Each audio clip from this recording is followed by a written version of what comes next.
Hello, hello. Hi.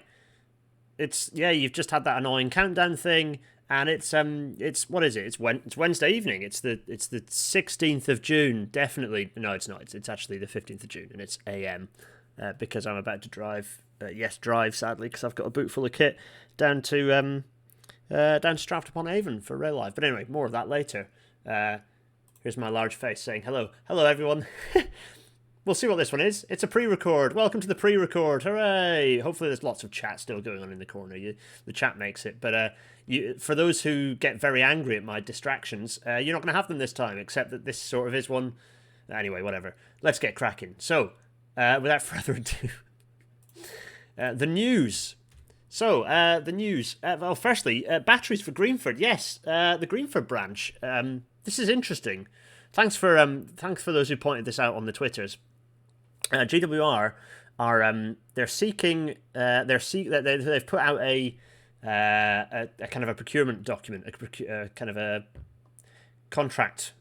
Well, basically, they've sent an expression of interest in suppliers to send a trial for a battery powered train supported by fast charging equipment to operate their passenger services on the West Ealing to Greenford branch for a period of a year.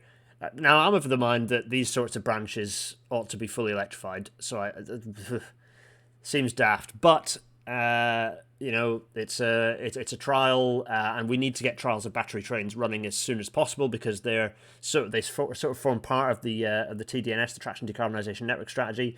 Interestingly, the documentation from GWR actually specifically it says this trial will support the objectives of the Traction Decarbonisation Network Strategy and will be delivered with the support of Network Rail and Department for Transport. So it's interesting. 2 3/4 miles of mostly double track railway served by a two-car turbo stopping at all stations. All very straightforward.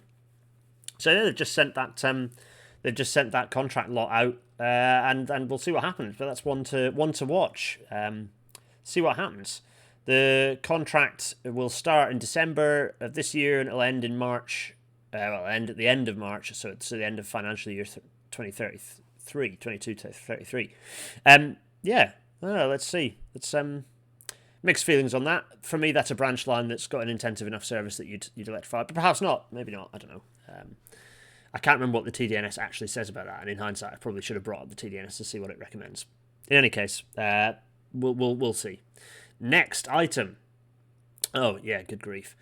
Standard content warning. This has imagery with a crash in it, but watch, bang. That was a Range Rover. It's now less of a Range Rover. It did indeed whack into the side of an Azuma travelling at high speed, very much high speed, and caused. Well, it doesn't look like much damage, but it was enough damage. It actually ripped off the. You can sort of see up top here that it's ripped off the. Where are we? Yeah, up here. You can see it. It's actually. I think that's ripped off some of the cameras, some of the door cameras, and it's smashed. I think it smashed one, but not both panes of glass, which is interesting. You can see body side damage, under kind of damage to the underfloor as well. It did cause a lot of damage. These are big dents as well. But I think key thing is, good grief, shows the crashworthiness capability of the IET. Good grief. I mean, that's serious. All the nonsense talk about cracks. Yes, minor cracks. These are things that have been picked up and are being identified. Have been identified and are being inspected.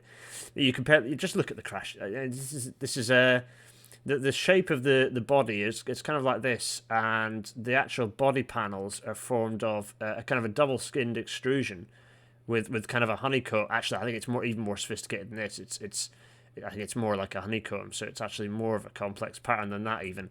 But it's a double skinned aluminium extrusion, and this is as the best way to build train bodies was developed in or kind of optimized in Europe in the 90s. I talked about crashworthiness already, haven't I? Quite a bit, but it's very very strong. The Pendolino was the first train that really made use of this in the UK, certainly from a high speed perspective. And it's just very very strong, and the toughness of that has been, I think, somewhat tested here. I mean, I'm not comparing it to other vehicles in this instance. It's just an indication, that this is a very safe vehicle. It's Yeah, horrible, absolutely horrible. So yeah, the vehicle was that Range Rover it was on the it had been nicked. I think the driver seems to have got away. I don't know whether by the time this goes out they'll have been found. Anyway, so yeah, the Range Rover got somewhat fly swatted. What next? Oh yeah, Rail Live! Hooray! It's happening now as we speak, or rather earlier today it happened. Today your time, not today my time. Today my time. They're still setting up. Yes, so Rail Live is happening now. Yeah, it's Rail Live. I'm not going to talk about it much other than it happens here. And there's red on green. This is hopeless. Anyway, lots of stuff happens here. It's south of Stratford-upon-Avon. It's the QRTC. Viva Rail are based here, and lots of other stuff happens here. And it's all very busy and exciting. Oh, they've still got the two these two Eurostar cars are actually in the aerial footage. They're gone. I took a photo of those. It's the one that's on Wikipedia for these two vehicles. They're now the Donny Star and the Brum Star, if you're interested. Anyway, I digress. Yeah, it's happening now, and more on that later. Anyway, but for now, we must talk about track. The Permanent Way. It's a Permanent Way episode, everyone. It's a nerdy Permanent Way episode where we're going to be talking about nerdy Permanent Way things. Let's do this thing. Let's get cracking. We'll see how long this is going to be. I don't know how long. It might be an hour. Could be 6. No, it's not going to be 6 hours. It's not going to be. Hopefully, it's not even going to be an hour. Hopefully, it's more like going to be half an hour or 45 minutes. It's a short, snappy one because pre-records aren't quite as fun for all of you lot because you don't seem to. Well, rightly so. It's not quite as engaging because it's not live. It doesn't need to be as long, does it? Anyway, it does get that long because I witter on. Welcome to tonight's Rail Natter.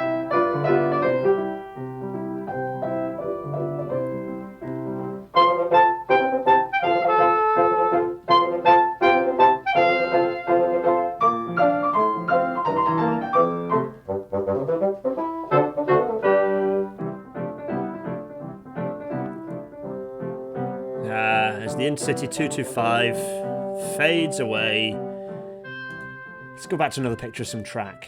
There it is, lovely. I need to remind myself to turn off the cursor capture on here. In fact, that's precisely what I'm going to do right now to remind myself of precisely this. Let's get my miniature face up, shall we? Here we go. Hello, everyone. And I'm also going to right-click on here and go Properties and unclick Capture Cursor. There we go. So now you can no longer see my cursor unless I scribble things, like for example, scribbling "Hi Ella" on here with the Wacom. Here's a nice view of some S&C. There's some switches and crossings, lovely. Actually, this picture is. I should have used this picture later because you can see there's a difference in the rail. Anyway, don't worry about that. So we're going to talk about the track. We're going to talk about. Well, actually, we know that 11 episodes ago, right? Episode 55. Why is standard track gauge 4 foot 8.5 inches? Well, we went through and explained why that is the case, and it's for mostly mundane reasons. It's nothing to do with horses' bottoms or Romans. It's just because the person who ended up creating the most railways happened to have, 5 foot was the plateway gauge, and blah blah. It's not very. We've done that. So again, that one we kind of asked the question: why is standard gauge track 4 foot 8.5 inches? Well, we are now going to be asking the question: why isn't standard gauge track 4 foot 8.5 inches? Because it's potentially a more interesting question is to ask why it isn't that number. Why track gauge is not actually that number at all. So I thought this would be quite an interesting whiz through. It's an excuse to talk about a few little permanent way concepts that could be interesting. Hopefully some food for thought, some fun stuff, some stuff that you can out pedant people with. When you get someone being a pedant and getting all nasal, then you can hopefully out nasal them with some of these tidbits. So without further ado, let's crack on. So why isn't standard track gauge 4 foot 8.5 inches? Well, reason number one, and there are 10. I've got a list of 10, and some of you might have other suggestions as well, but we'll get there. But reason number one is because it's not 4 foot 8.5 inches. It's 1435 millimeters, and indeed has been in Britain since the 1960s. Yes, we don't measure track gauge in feet and inches, and haven't done for over 50 years. So it isn't 4 foot 8.5 inches. It's 1435 millimeters, and that's in Britain. But forget that. The fact is that standard track gauge is defined by the UIC, by the International Union of Railways, and their base is in Paris.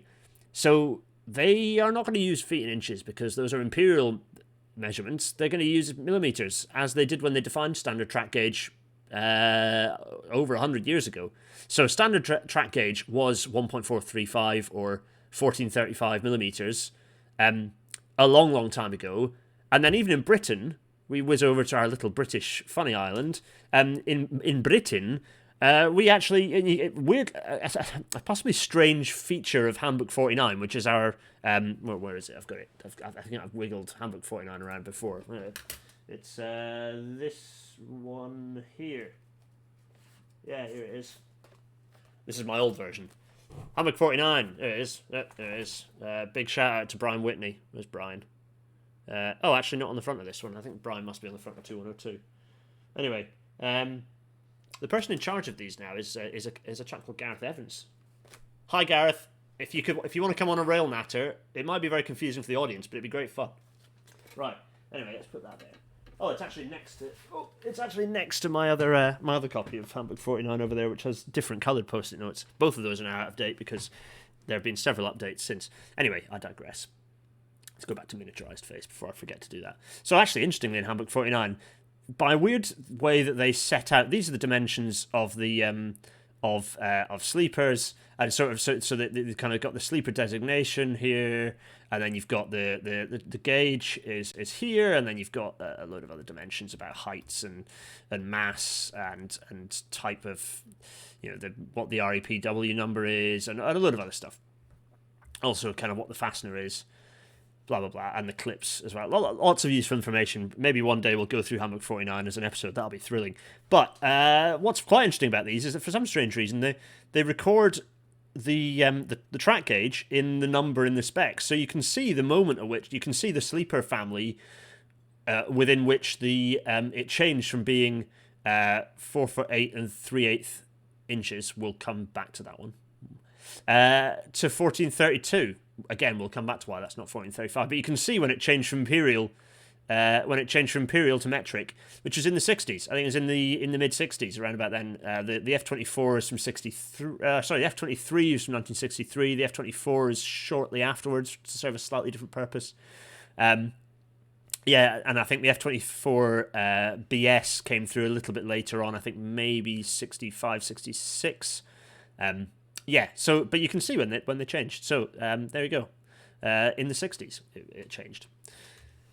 So what's the next reason why track gauge isn't 4'8.5" inches? Well, you might have seen some allusions to it there. It's because British Rail made it 1432 millimeters for 33 years. Between 1963 and 1996, BR reduced the track gauge from 1435. Actually, at the time, it was still in inches, so they changed it from 4'8.5" inches down to 4'8 3/8 inches. So an eighth of an inch narrower than rather than it being 4/8, it went down to 3/8.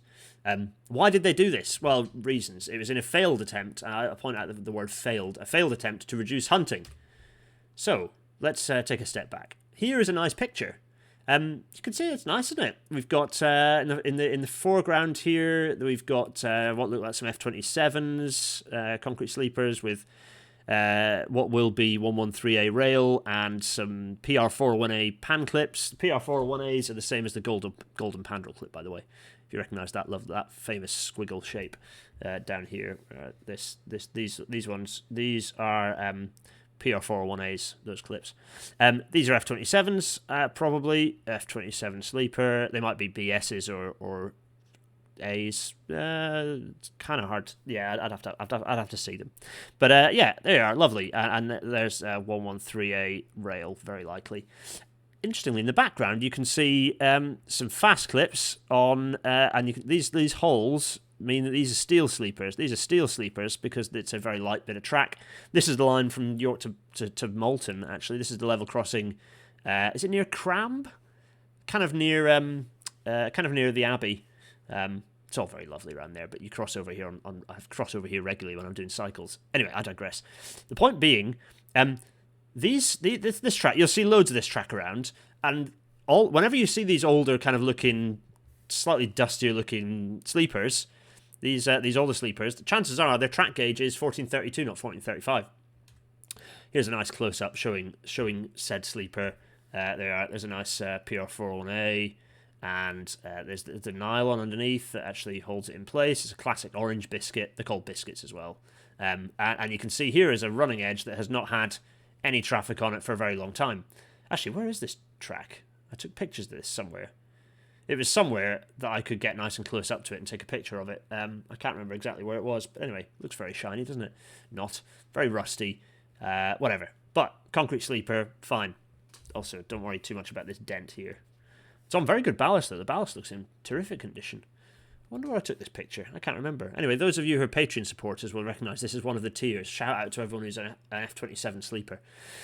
So, 1432 gauge. Now, here's an image of some hunting. So, what is hunting? Hunting is this oscillation, this sort of sinusoidal oscillation of the wheel set. So here you can see a wheel set. This is a wheel set. You've got an axle, and you've got an axle there. There's an axle, and you've got a wheel here.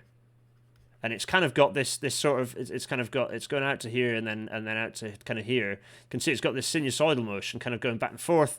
That's looking at it from kind of side on, and this is top down. And you can see that this kind of it's this sort of twisting, yawing motion in plan. So this is just happening. This is the natural motion of the wheels, and all wheels do. This is the behaviour of wheel sets on track generally. Ideally, you want to damp this out, and this is where yaw dampers come in. Actually, if we whiz back to, can we do that? Oh no, it's two. It's beyond. It's past the credits. It's not worth it. If you remember that picture, if you go back in the video to the picture of the IET, the yaw dampers that had taken a bit of the brunt of the front end of a Range Rover. The yaw dampers there looking pretty intact still, and those yaw dampers actually help reduce this. But in the 60s, BR hadn't really worked out yaw dampers. Wickens was still working his magic. And so there was a belief that what we can do if we reduce the track gauge, we're reducing the amount of space that the wheel set can move within, and potentially we're going to then therefore reduce those hunting effects. And the hunting effects were causing problems for all sorts of vehicles. It wasn't just high-speed vehicles, high-speed rail vehicles. It was actually also, although that was a problem, it was actually a lot of it was empty freight wagons. The hunting effect could end up with wagons just entirely derailing themselves and flinging themselves up in a tree, literally. So let's go back to this little blip here, and you can see when it happened. It happened between at the point at which we went from the F19 sleepers here, 4 foot 8.5 inches. There are 4 foot 8.5 inches to the F23 sleeper, which is arguably the first modern pre-stressed sleeper. They're using the F19s both used sort of SHC fastenings, which are kind of this. If you can imagine the sleeper, there's the sleeper, and they kind of where you've got the rail running here like this. There's like a flat plate like this, like a flat plate that sort of pins down, and then there's a loop here that kind of holds it on, so that the actual plate looks like kind of like this. With the rail is here. This is a dreadful sketch. And there's kind of a hoop that the plate sort of sits in. You'll see a few of those. There's loads of those still around. I've actually got a picture. I've probably got dozens of pictures. In fact, I'm sure I do because I've taken pictures of all these types. Anyways, SHC clips, kind of irrelevant. That was on the F19, but the F23 was a pandrel clip fastening. It was the first integral, I believe, the first integral fitting or standardized integral fitting of the pandrel clip, a bit like this sleeper here. So it didn't look dissimilar to this, except that the sleeper, rather than having that was a dreadful sketch. Rather than having sort of shapes like this with this square end, F23s have like a shape like this. There we are. F23s have this sort of slope here. But yeah, first kind of mass-produced major rollout of pandrel sleepers, but they made the decision in developing this. They decided, right, we're gonna reduce track gauge to 1432, and so they did. There we are. And they didn't then reverse that until the 90s, when the first post F27 sleepers were really kind of getting developed. You can see. So here's F27, F27s, F28s. Here's an EF28, which is a shallow depth sleeper. But they started adding, before it became standard, they started adding this 5 here in front of. So if you see a 5, so probably the most common that you'll see around it, you'll see 5 F40s. you'll see 5F40 written on the kind of the shoulder of the sleeper, and it's an F40 sleeper, which is kind of the last of the F-type sleeper family. So it's kind of a development of the F-27, the last F-type family, but with a track gauge of 1435, not 1432. This is a stupid designation, because if you want, say, 5 F40 sleepers, you go, can I have 5 F40s, please? And then someone's going to be like, oh, do they want 5 F40s, or do they want a bunch of 5 F40 sleepers? I don't know. So anyway, thankfully we don't really use those. Well, we don't use them at all anymore. That's very much out of date, because the standard sleeper is the G44. Hooray! Right. Oh yeah. Interestingly, thanks to John Turner of the Models of Hull collection. By the way, these are some of my favourite pictures of Colton Junction. In fact, weirdly, this is the screen. This is currently on my third screen over here, or screen number 1, which is also my desktop background on that screen. If you've watched my other channels, it's a bit weird having this picture up. Anyway, here's a picture of Colton Junction when it was built, looking very beautiful. So it was actually on the Selby diversion, where it was a brand new bit of railway, that the realization happened that this wasn't working. So when they were testing, here's a special. Here's British Rail Research running their test train back and forth along the Selby diversion. They used F23 sleepers here, I believe. F23s. F23. These F23 sleepers, a lot of which are still in use on the Selby diversion, by the way. I mean, they last ages, it's fine. If the ballast is well kept and geometry is well maintained, sleepers, ballast, even rails can last a very long time. Certainly sleepers and ballast can last a very long time. So they actually found that hunting was still happening. So on the existing track, you could make the argument, well, the formation is issues, and there are other features and things and eccentricities and all the baggage that an existing railway has, and we can't determine absolutely that 1432 is not working. Whereas the Selby diversion, brand new railway, everything built perfectly, no ballast memory, no this, no that, and they still had hunting on their 1432. And this is the point at which they realised, this ain't working. And that was in 1981. And it took until 1996 before that changed for good. So there we are. Anyway, there's some tidbits. So, of course, so BR Research were, meanwhile, kind of way back in the 60s, BR Research had already... So the Civil Engineering Department had made this journey on their own, but BR Research had already developed yaw dampers and put them into action. You know, here's some pictures of them doing the actual research on there's some axles being tested there. You see axle testing kit, wheeling along, doing things, the rolling track, and just generally testing things excitingly. Yeah, you can see it's spinning the wheels here. It's all very marvelous high-tech technology and joyous. Yes. So that research is what gave us, all the lovely wheel rail interface testing is what then gave us APTP. APTE is APTE, which in turn then gave us APTP, the prototype. Sorry, there's some GIFs. Makeagif.com, thank you. Which of course then ultimately led to the Pacer. Famously wonderful use of that technology, but anyway, that's by the by. So that's hunting. That's why 1432 was used for a bit, and then finally realised it was a stupid idea. So what other reasons have we got for standard gauge track not being 4 foot 8.5 inches? Well, there's no one, because in vertical S&C it's 1432 millimeters, and this is still true of NR56V switch and crossing units, kind of the modern switch and crossing units used on, still used quite very heavily on secondary lines. Generally, we try and use NR60 Mark II now for kind of primary routes and main lines, kind of high speed lines. But you'll still see NR56V being used. Anyway, what do I mean by vertical S&C? Well, firstly, it's worth pointing out that rails, they don't sit flat on the sleepers. Actually, in order to optimize the wheel rail interface, we incline them inwards towards each other at either 1 in 20 or 1 in 40, depending on whether you're British or European. Actually, so it varies across mainland Europe as well. But generally, you incline rails at either 1 in 20 or 1 in 40. That inclination is good for the wheel rail interface, but it isn't necessarily good for steel fabrication and making S&C straightforward to manufacture, particularly where you've got complex S&C interacting. So for S&C, certainly older types of SNC and NR56V, as we've described. The V in NR56V, by the way, it means vertical. In NR56V, we actually rotate the rails back to vertical. So we actually have them vertical. So you can see here within the SNC, this is sat on a flat base plate here. Oh, actually not a flat base plate, sorry, on a flat pad. Which in turn, here you can see it's on a base plate. These are the slide base plates to allow the switch to slide back and forth. It's actually sat on a bearer. I presume this is a 001E bearer here. Bearer is a bearer, not a sleeper, because it has a continuously. It's the same cross section the whole way through. So the actual shape. That shape is the same the whole way through, whereas with the sleeper, you'll see it's got a variation, as we've described. You've got the sloping sort of shoulders and the shallower bit in the middle. So the bearer there, you can see we've got nice PR401A clips there as well, very nice. And the rail is inclined to vertical, and this makes the construction of the crossing that bit easier, actually.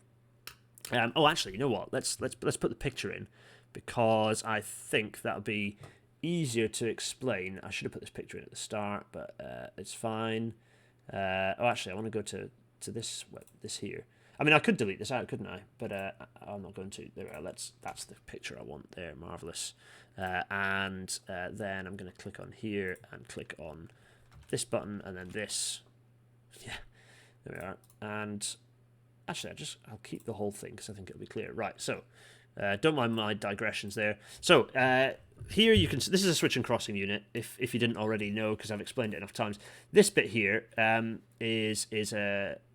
So that was a bit rude. I don't mean that you should know, because I've explained lots of times. I mean more like if you're a regular follower, this will be repetition for you. But if you aren't, then I shall explain. This bit here, this is the switchblade. So this bit of the unit is not very easy to see because of the color of thing I've chosen. So let's just change the color to yellow. This will make everyone's life easier. It probably won't. This will be just as invisible.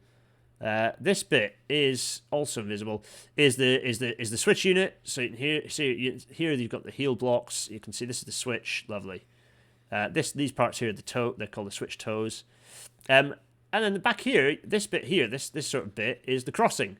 You can see some check rails there, check rail, and you can see the fact this is just a unit to nowhere.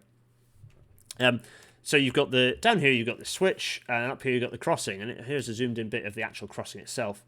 Here you can see the bimetallic section to this bit here. This is to allow connection between a kind of a hardened crossing with there's the crossing nose, and this is where the wheels can decide to go either way depending on which direction the switch has sent them. There's the check rail up here. You see the nice check rail, lovely. And then this is where it's welded. This bimetallic element here is a metallurgist's device to allow connection between two different crystalline structures of steel. So the alloy is not necessarily that different. It's still steel, but it's slightly different crystalline structure from different either treatment, kind of heat treatment, blast treatment, indeed, where they sit this and literally blow stuff up on it, blow up TNT on it to harden it. You can see this is a semi-fabricated unit actually. So this is actually, rather than being a single cast unit, you've got you've got the crossing kind of block here, but then you've got the wings. Sorry, the wings, the V legs and the wings here are fabricated in. Anyway, you didn't need to know any of that. You can see it says here. You can also see it says 1 in. I think it's 1 in 13.5. 1 in 13.5 because that's the angle of the crossing. So if you walk a meter that way, sorry, if you walk 13.5 meters that way, it'll be a meter between the two rails. Anyway, none of that you need to know. Point is, this is a switch and crossing unit, and actually to fabricate these, it's quite hard to do that with inclined. When you're machining a big part, it's quite hard to do that on inclined rail. So vertical rail makes the machining of this a bit easier, and in complex SNC, it makes the geometry a bit easier to deal with as well. So there's a reason. That's why that's the case. I'm going to go back to my red now. Wait a minute, I've got red on it. Let's just find where is it? There we go. One drop option. Let's change back to red. So, you can see here, this is an extract out of Network Rails 2102. So there is 1432 millimeters for SEN 56 vertical SNC. There we are. Hooray! Also, in this instance, you can see it is 1435 for SEN 60 SNC, which is sort of partially inclined, even though the gauge changes. So yeah, don't worry about that too much. But anyway. There's 1432. So, Another reason. Why else? Why else do we have what is track gauge not for 8.5 inches?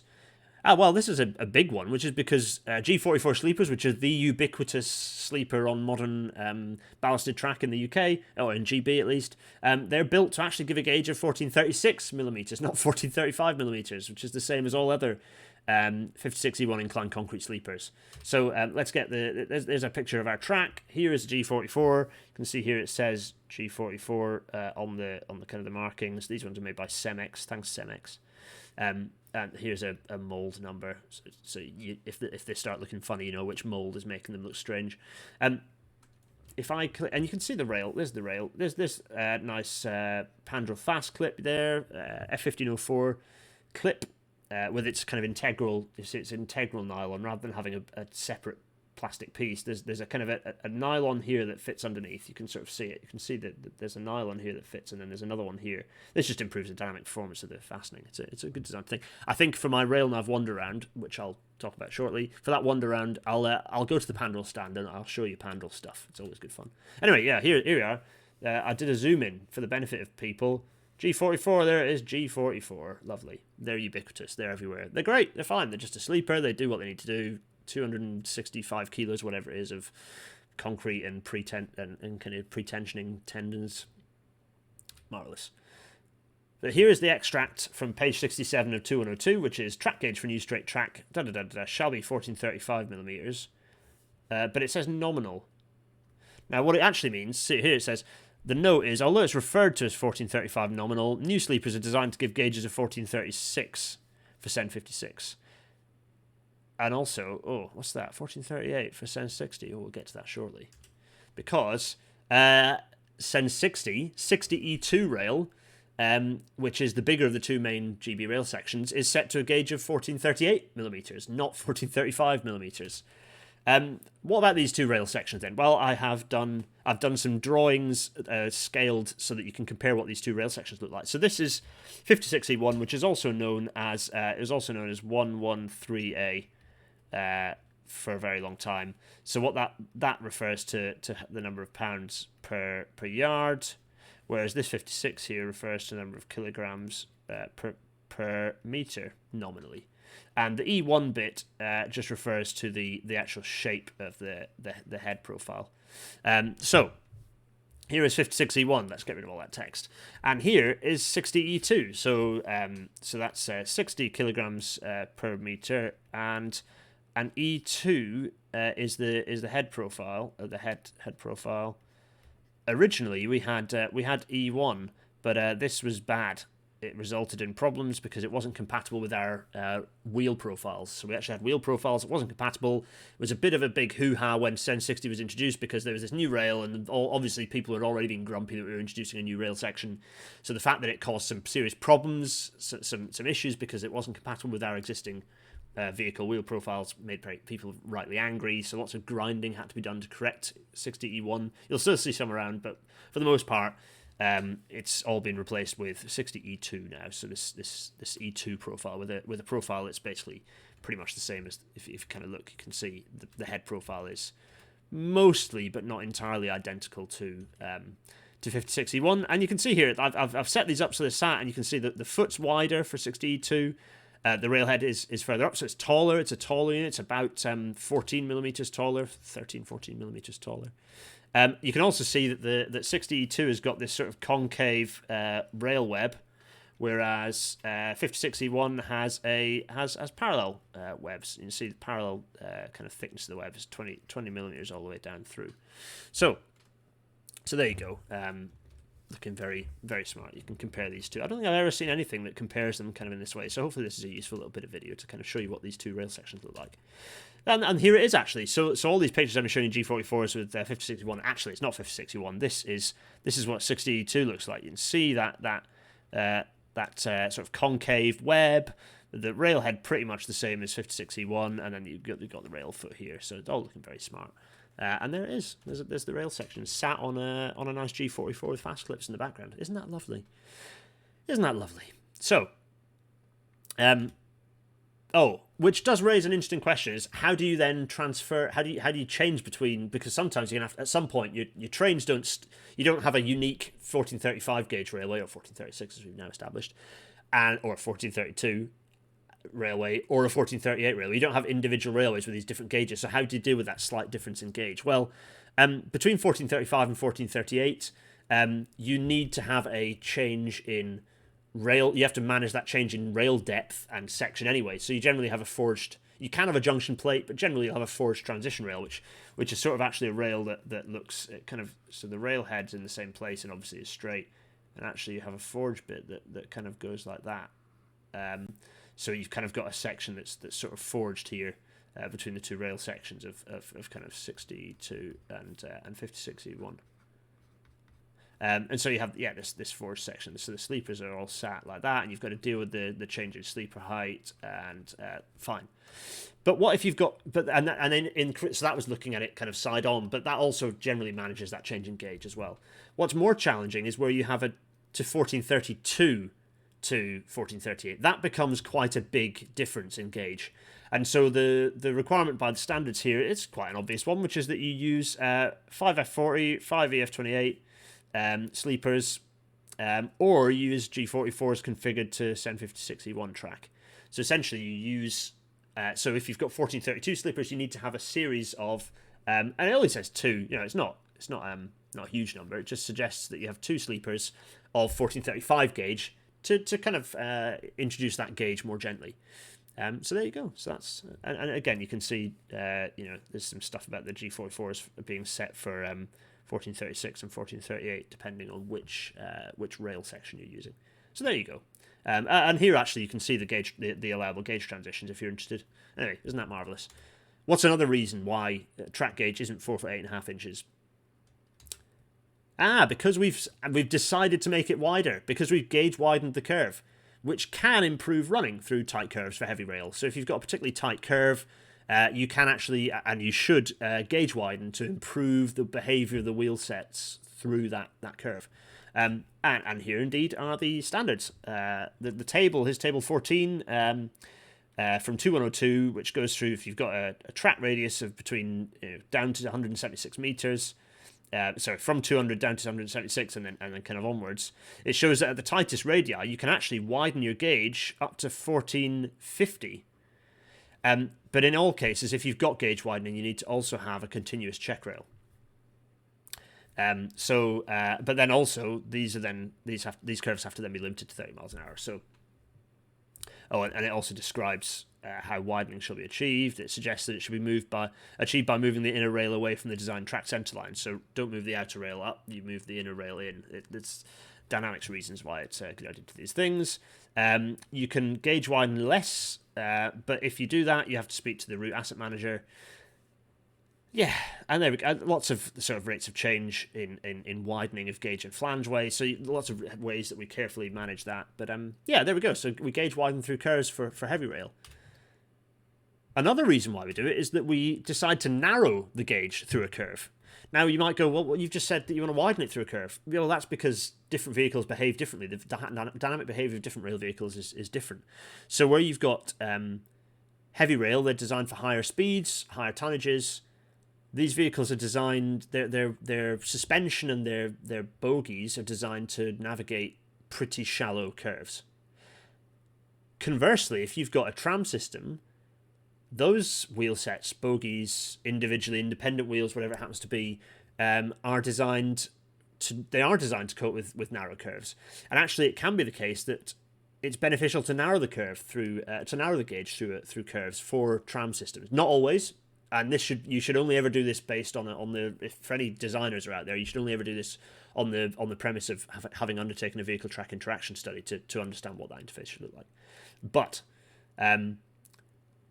this is one way. This is indeed one way that you can manage that wheel rail interface and improve the life of rails and potentially reduce derailment risk or flange climb risk through a curve. So there you go. We might narrow the gauge through a curve. And I put a diagram up sort of showing. So a lot of trams you rely on kind of groove rails. So you've got the kind of the rail head here, and then what we call the keeper rail this sort of sticky out tongue bit. This is not, as some people often consider it to be, this is not a thing to catch the flange. You shouldn't have contact between the flange and the keeper rail. The keeper rail is just there to stop the tarmac. So this is all tarmac here filled in, and likewise on the other side you'll have actually that'll look like this, like that, and likewise. So that's all filled in with tarmac there. So this is rail. So that is like that, and then that. And it kind of looks like that. That is also going to be tarmac. So that's filled in, and that is filled in. The only reason for the keeper rail is to maintain this bit here, which is the flange clearance, is to make sure that this stays clear of stuff. It's called the keeper rail. So that's the keeper, the keeper rail, rail. But it's integral to the, as I say, it's integral to this, to the kind of the grooved rail section here.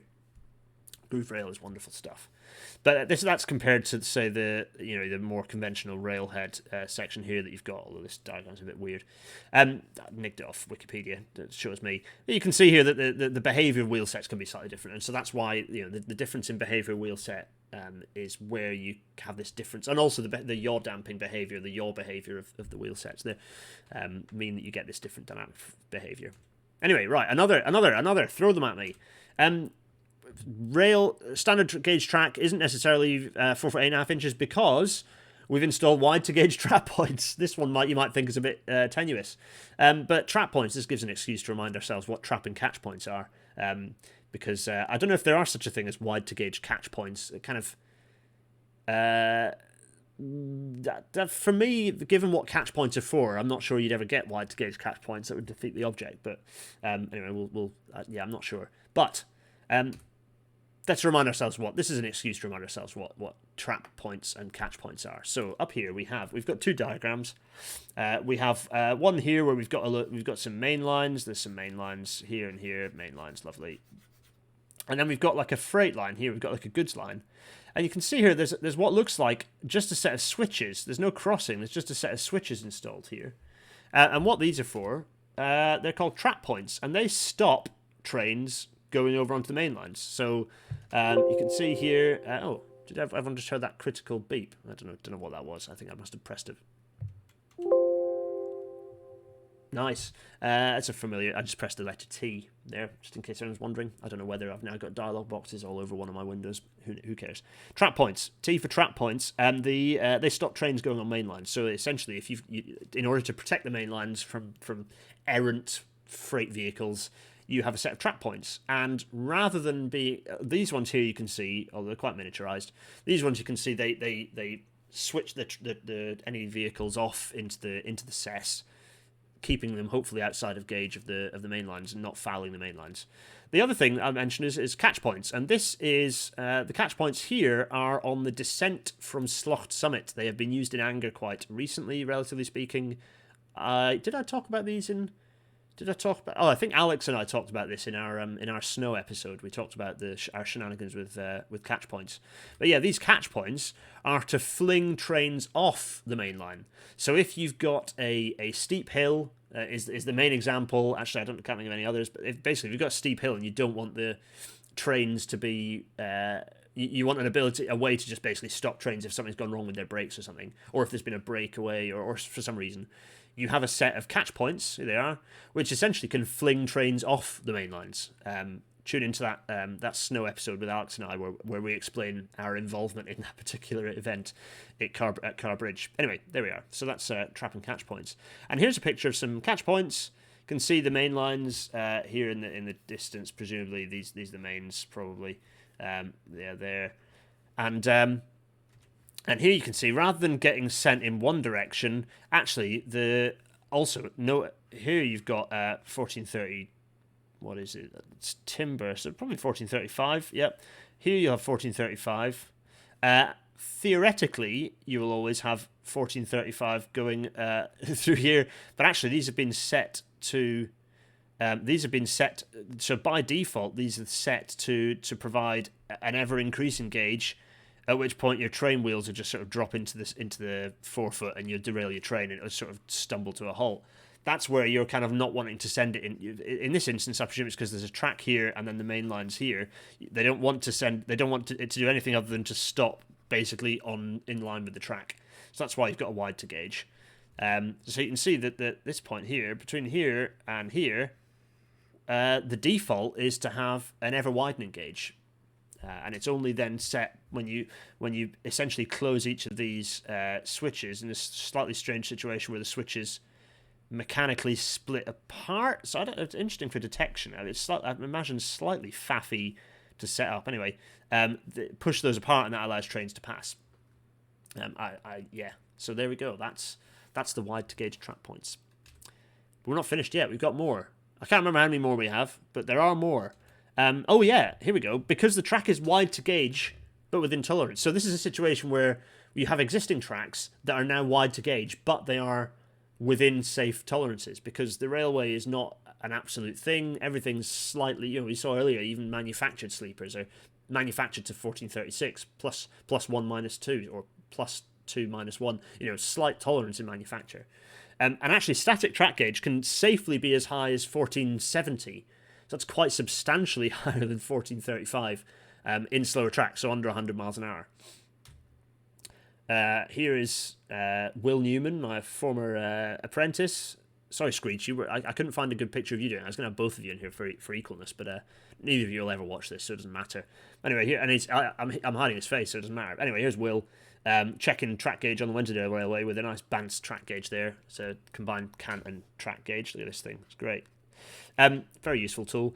So that's me, us measuring, us doing our track walkout inspection on the Wensleydale and inspecting gauge. And this was a former user work crossing, which for various reasons is knackered. We've now dug this up several years ago when I was still track walker on the Wensleydale. I kind of miss those days, but too much on my plate, I'm afraid. Track walker on the Wensleydale, and this I got this all dug out so that we could keep an eye on it, because it was really difficult. We were really, gauge was widening quite dramatically, which wasn't good. So that's one thing that can happen, is you can have wide gauge for various reasons. In this instance, often wide gauge happens on older track because your sleepers have given up the ghost. That's basically what happens. So you have the way that bullehead track here. These are not just bullehead rails; these are M&S bullehead rails. These are 85 pound, very light bullehead rails. Nowadays it's £95, or are they £90? They might be £90 actually, but they're old, very old bullehead rails. You can see by the soft shape of the web, whereas 95 BR, which is the standard bullehead rail we have, is a bit more square. Anyway, these are pushed in with the kind of keys, kind of timber chair keys here. But these, actually here we've got, I think I had a bag of them with me. We've got springs here to try and hold gauge. The issue we've got is basically this sleeper is turning into mulch. I think it's mostly become an ant's nest. And so it's, if you have a line of these in a row, you can actually lose gauge. Gauge can widen. But if you've got a couple, it might be that gauge widens a little bit, but not in an unsafe manner. And you can still run trains to that, basically. It's fine. The P-Way is quite resilient if you've got slower trains, freight trains, so on. Again, there's Will Newman's legs. Anyway, right. Thanks, Will. What else? Well, the natural thing is, if you can have wide gauge, surely you can have tight gauge. And you're absolutely right. You can have tight to gauge track within tolerance, but not quite as we've already seen. It's not. It's actually wider gauge is less of an issue than a tighter gauge. Tighter gauge risks derailment because you're increasing those. You're ending up with having essentially increasing your lateral forces, and you're decreasing your vertical forces by the fact that the flange, you might get flange climb because you're, the wheel's not moving around so much, so you potentially get higher forces upwards, which can result, if you look at your Nadal limit equation, Y and Q, can result in derailment, can result in increased derailment risk. And again, static track gauge can be as low as 1424 millimeters in slower tracks, so under 100 miles an hour. Now, why would you get what thing might happen that results in you getting tight gauge? Well, a couple of things to my mind, and you might think of more examples. One of them is you get lipping. So you get this lipping effect where the material, you get plastic flow of the material off the rail head, particularly in older rails, but it can happen in heavy traffic with newer rails too. And you get this lipping forming, this metal forming. And actually the shape, you can end up with a shape that's like, so if you've got the rail head like this, you can actually end up with a shape like this, with quite a solid amount of material either side. This, of course, if you've got if you're measuring gauge in this direction, this has the effect of reducing gauge. So that's not good. The other thing you can get is, while I'm here, actually, let's flip back to here. The other thing you can get is, let's just change my color here. The other thing you can get is where you've got, obviously, sleepers should be square like this if you're wanting to maintain your track. There's your rails, lovely. But if you end up with sleepers that end up being squint like this, which can happen, this has the result of reducing, of pulling the track. So if you've got these in here, this actually has the result of reducing your track gauge. Again, so the two different options you can have skewed sleepers, or it's just basic Pythagoras that results in that. Skewed sleepers or this lipping can result in a reduction in track gauge, both of which are bad. And here are the standards. So once again, I'm going to just change my color. There we go. Hi everyone in the chat, by the way. I'm sorry I can't respond to you. I'll try and be in the chat in the evening.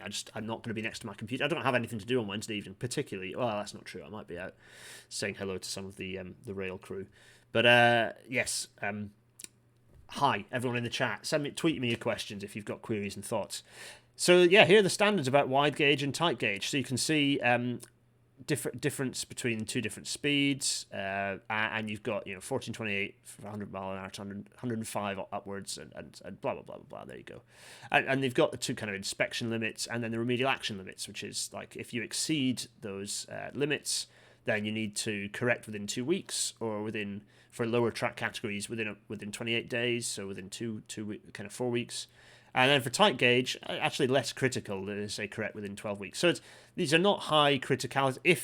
If you're within, those are the limiting values. If you're within those, then you've got, ideally you want to correct them. Exceedances become more problematic, of course.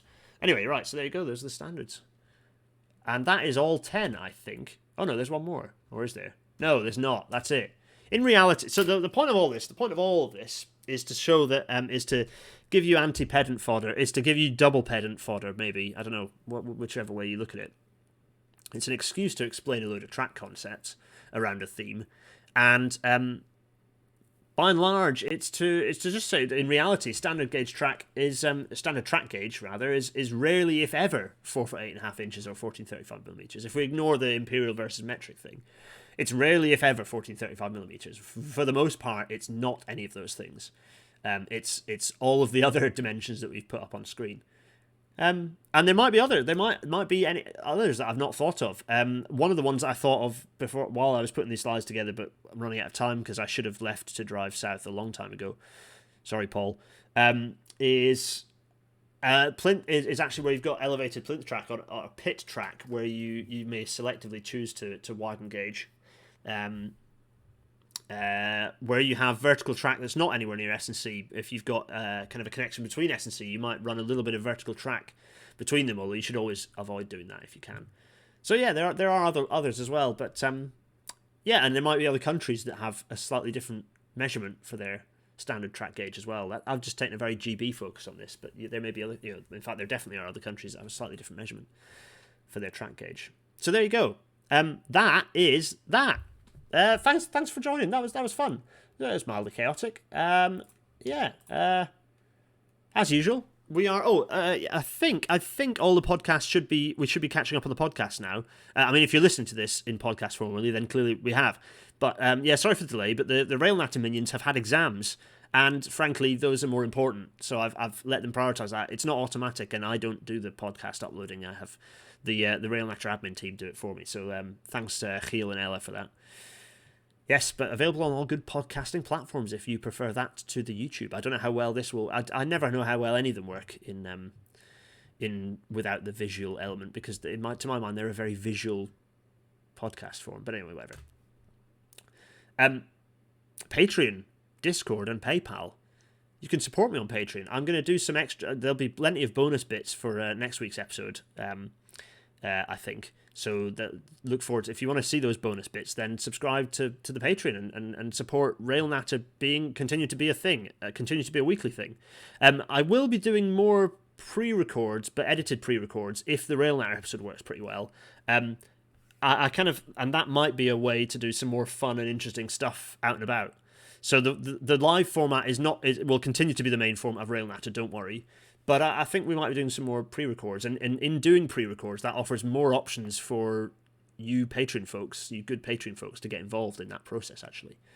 The Discord, of course. The Discord, it's all happening. I've updated the logo, by the way, to those of you who are saying. And I have to say, Discord, your new logo, the logo itself is fine, but the logo face is awful. What the hell is that? It's absolutely hideous. But anyway, GarethDennis.uk/Discord for the Discord, Patreon.com/Gareth Dennis for the Patreon, and PayPal.me/Gareth Dennis for the PayPal if you just want to throw a couple of pennies at me.